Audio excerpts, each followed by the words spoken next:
ಕೇಳಿರಿ ಕೇಳಿರಿ ಕನ್ನಡ ಜನಗಳೇ, ಕಿತ್ತೂರಿನ ರಾಣಿ ಚೆನ್ನಮ್ಮಳ ಕಥೆಯನ್ನ, ಸ್ವತಂತ್ರಕ್ಕಾಗಿ ಪ್ರಾಣ ನೀಡಿದ ವೀರ ರಾಣಿಯ ಕಥೆಯನ್ನ, ಬೆಳಗಾವಿ ಜಿಲ್ಲೆಯ ಕಾಕಾತಿ ಗ್ರಾಮದ ಧೂಳಪ್ಪದೆ ಸಾಯಿ ಪದ್ಮಾವತಿ ದಂಪತಿ ಮಗಳಾಗಿ ಜನಿಸಿದಳು. ಗಂಡು ವೇಷವ ತೊಟ್ಟು ರಣಚಂಡಿಯಂತೆ ರಣರಂಗದಲ್ಲಿ ಕತ್ತಿ ವರಸೆ ಬಿಲ್ಲು ವಿದ್ಯೆಯ ಕಲಿತಿಹಳು. ಕಿತ್ತೂರ ದೊರೆ ರಾಜ ಮಲ್ಲ ಸರ್ಜನನನ್ನು ವರಿಸಿದಳು.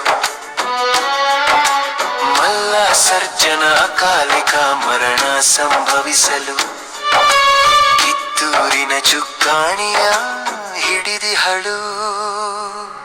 ಕಪ್ಪ ಕೊಡಬೇಕೆಂಬ ಬ್ರಿಟಿಷರ ಕರಾರಿನ ವಿರುದ್ಧ ಗುಡುಗಿಡಳು.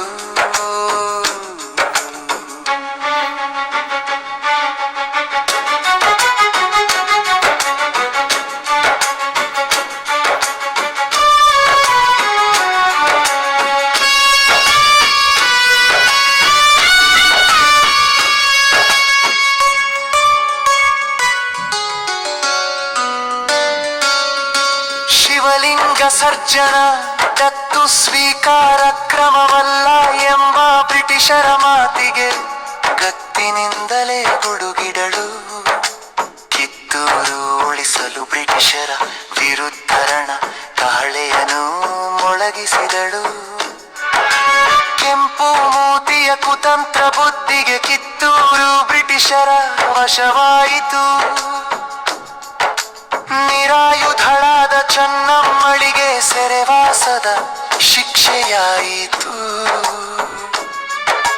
ನೇರ ಯುದ್ಧದಲ್ಲಿ ಸೋಲದ ರಾಣಿಯ ಧೈರ್ಯ ಶೌರ್ಯವು ಇತಿಹಾಸದಲ್ಲಿ ಅಚ್ಚಾಯಿತು. ನಾಡಿಗಾಗಿ ಪ್ರಾಣವ ಬಿಟ್ಟ ರಾಣಿಯ ಹೆಸರು ಅಮರವಾಯಿತು.